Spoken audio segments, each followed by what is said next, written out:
اللہ الرحمن الرحیم۔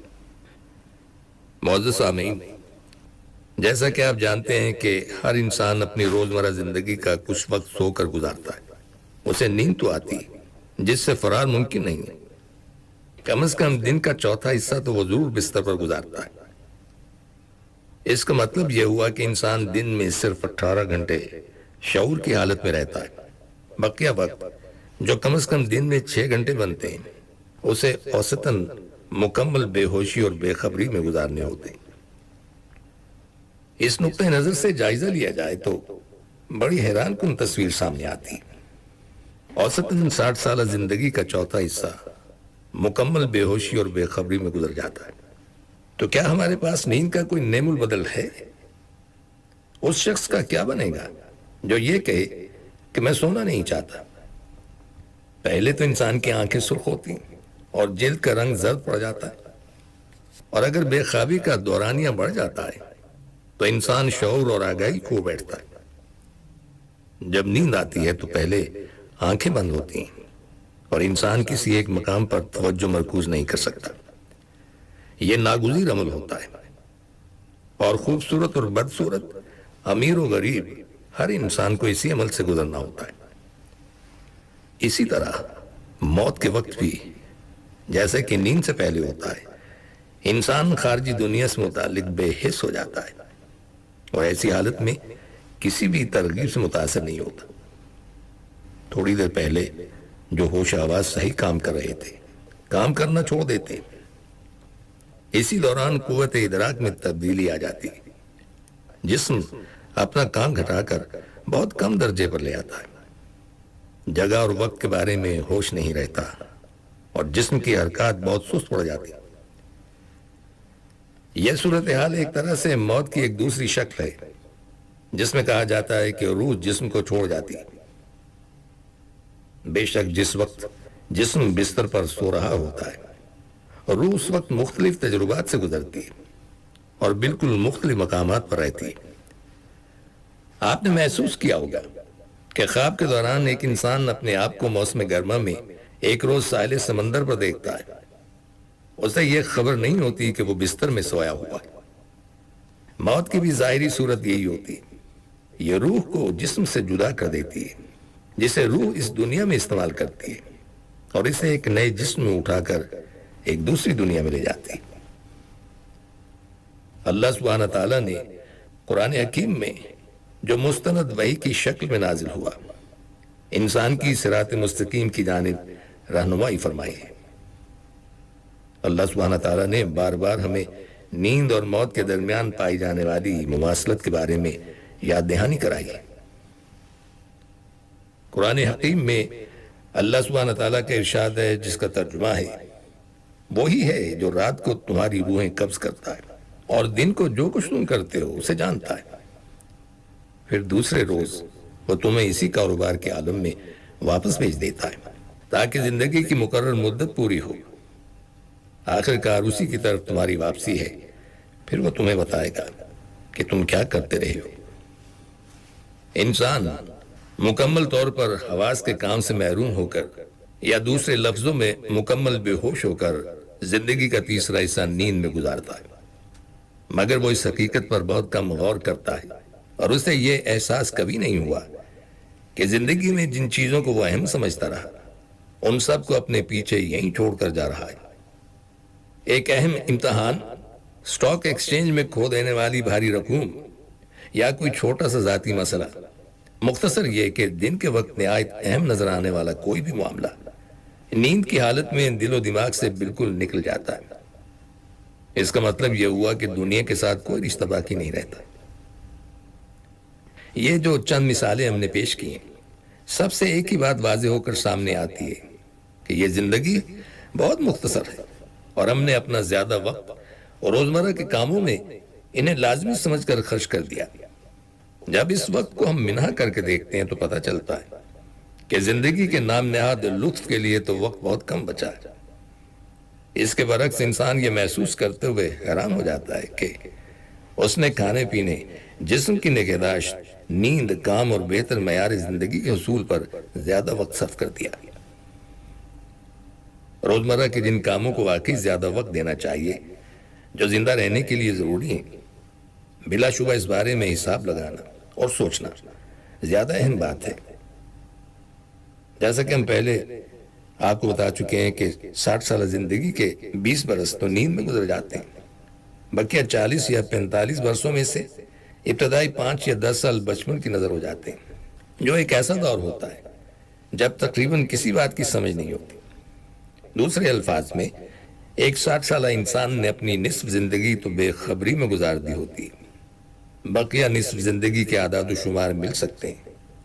ان میں وہ وقت بھی شامل ہے جو کھانا تیار کرنے میں یا کھانا کھانے میں صرف ہوا، نہانے میں لگ گیا، یا سڑکوں پر ٹریفک کی بھیڑ کی صورت میں بڑبڑاتے ہوئے گزارا گیا۔ اسی طرح کے اور بھی بہت سے کام ہیں۔ جب وقت کا حساب ہو چکا تو پتہ چلتا ہے کہ طویل زندگی میں سے باقی 4-5 سال ہی بچے۔ ایک دائمی زندگی کے مقابلے میں ایسی مختصر زندگی کی کیا اہمیت رہ جاتی ہے؟ یہاں یہ کہنا درست معلوم ہوتا ہے کہ مومنوں اور کافروں کے مابین ایک وسیع خلیج منہ کھولے کھڑی۔ اللہ کے منکر یہ سمجھتے ہیں کہ بس اسی دنیا کی زندگی ہے، آخرت کچھ نہیں۔ پھر وہ ساری تگ و دو اس دنیا کی زندگی تک محدود رکھتے ہیں تاکہ زیادہ سے زیادہ فائدہ حاصل کر سکیں، مگر یہ سب لا حاصل کوشش ثابت ہوتی، اس لیے کہ یہ زندگی مختصر ہے اور یہ زندگی بے شمار کمزوریوں کا مجموعہ ہے۔ مزید یہ کہ کافر چونکہ اللہ پر ایمان نہیں رکھتا، اس کی زندگی یوں مشکلات اور پریشانیوں میں گزرتی ہے کہ اسے طرح طرح کے خوف اور ڈر دامنگیر رہتے ہیں۔ دوسری جانب جو ایمان والے ہیں وہ اللہ کی یاد میں زندگی گزارتے ہیں اور ہر لمحہ انہیں اس کی موجودگی کا احساس رہتا ہے۔ زندگی کے چھوٹے بڑے معاملات میں، جسمانی نگہداشت کے کٹھن مراحل میں، کھانے پینے، کھڑا ہونے، بیٹھنے، سونے اور روزی کمانے کے دوران وہ اپنے پروردگار کو اپنے قریب محسوس کرتے ہیں۔ ان کی زندگی کا مقصد اللہ کی خوشنودی کا حصول ہوتا ہے، اسی لیے وہ تمام دنیاوی غموں اور اندیشوں سے پوری طرح دور رہ کر پرسکون اور مطمئن زندگیاں گزارتے ہیں۔ اس کے نتیجے میں وہ جنت پا لیتے ہیں جو ایک دائمی خوشی اور مسرت کا مقام ہے۔ سامعین، بیماری بھی انسان کو یاد دلاتی ہے کہ وہ کمزوری کے کس قدر قریب ہے۔ انسانی جسم بظاہر ہر قسم کے خارجی خطرات سے پوری طرح محفوظ بنا دیا گیا ہے، مگر وہ بیماری پھیلانے والے وائرس سے جو انسانی آنکھ کو نظر بھی نہیں آتے بری طرح متاثر ہوتا ہے۔ مگر یہ بات اس لیے غیر منطقی لگتی ہے کیونکہ اللہ نے انسانی جسم کو نہایت مکمل اور مؤثر نظاموں سے لیس کیا ہے، تاہم انسانی جسم کی طاقت اور قوت مدافعت کے باوجود لوگ اکثر بیمار پڑ جاتے ہیں۔ وہ اس حقیقت پر کم غور کرتے ہیں کہ انسانی جسم کو اس قدر اعلیٰ اور عمدہ نظاموں سے لیس کرنے کے بعد اللہ سبحانہ تعالیٰ نے بیماریاں پیدا کرنے والے جراثیم یا وائرس کو کبھی اجازت نہ دی ہوتی کہ وہ ان امراض کا باعث بن سکے، یا پھر ان باریک باریک انسان دشمنوں کا وجود ہی نہ ہوتا۔ تاہم آج کوئی بھی انسان معمولی سی وجہ سے بیمار پڑ سکتا ہے۔ مثال کے طور پر ایک واحد وائرس انسانی جسم پر آئے ہوئے چھوٹے سے زخم کے راستے داخل ہو کر ذرا سی دیر میں پورے جسم میں پھیل جاتا ہے اور پھر جسم کے اہم اعضاء کا کنٹرول سنبھال لیتا ہے۔ اس قدر ترقی یافتہ ٹیکنالوجی کے باوجود انفلوئنزا کا وائرس بے شمار لوگوں کے لیے موت کا خطرہ پیدا کر دیتا ہے۔ تاریخ اس بات کی شاہد ہے کہ بارہا انفلوئنزا نے دنیا کی بستیوں کو صفحہ ہستی سے مٹا دیا۔ مثال کے طور پر سن 1918 میں 25 ملین لوگ انفلوئنزا سے مر گئے تھے۔ اسی طرح سن 1995 میں ایک ایسی وبائی بیماری پھیلی جس نے 30,000 جانوں کو لقمہ اجل بنا دیا تھا۔ انسانی جانوں کا سب سے زیادہ نقصان جرمنی میں ہوا۔ ایک وائرس کسی بھی وقت حملہ کر سکتا ہے اور کسی کی بھی جان لے سکتا ہے، یا تقریباً 20 برس مخفی رہنے کے بعد بھی ایک بیماری دوبارہ پھیل سکتی ہے۔ ان تمام واقعات کو قدرتی حادثات تسلیم کرتے ہوئے ان پر توجہ نہ دینا ایک بہت بڑی غلطی ہوگی۔ اللہ سبحانہ تعالیٰ انسان کے لیے بیماریاں ایک خاص مقصد کے تحت بھیجتا ہے۔ ان سے وہ لوگ جو اللہ کے نافرمان ہیں انہیں اپنی محدود قوت کا اندازہ ہو جاتا ہے۔ اس کے علاوہ اس سے انسانی زندگی کی اصل حقیقت کو سمجھنے میں مدد ملتی ہے۔ بیماریوں کے علاوہ حادثات بھی انسان کے لیے خطرات پیدا کرتے ہیں۔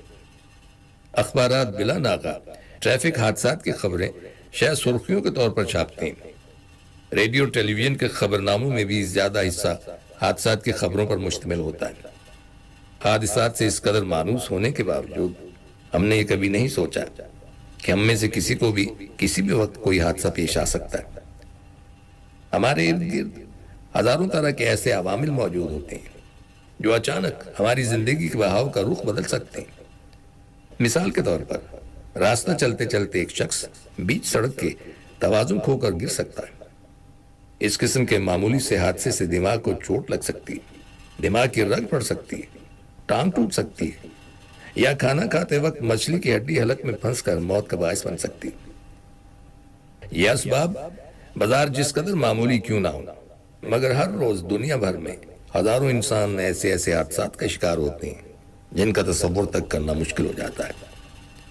ان حقائق سے یہ بات ہماری سمجھ میں آ جانی چاہیے کہ اس دنیا کی زندگی پر ہماری ساری توجہ کس قدر بے ثمر جاتی ہے، اور نتیجہ یہ اخذ کرنا چاہیے کہ ہر وہ شے جو عارضی طور پر ہمیں دی گئی ہے وہ اس دنیا میں ہماری آزمائش کرنے کے لیے دی گئی ہے۔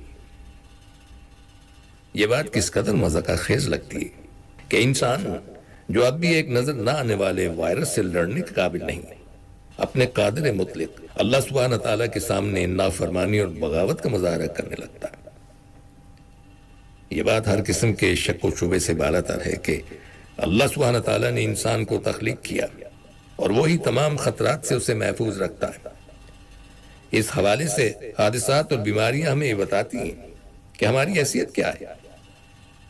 کوئی انسان اپنے آپ کو جس قدر بھی طاقتور کیوں نہ سمجھتا ہو، اللہ کی مرضی شامل حال نہ ہو تو وہ کسی بھی تباہی اور بربادی سے اپنے آپ کو محفوظ نہیں رکھ سکتا۔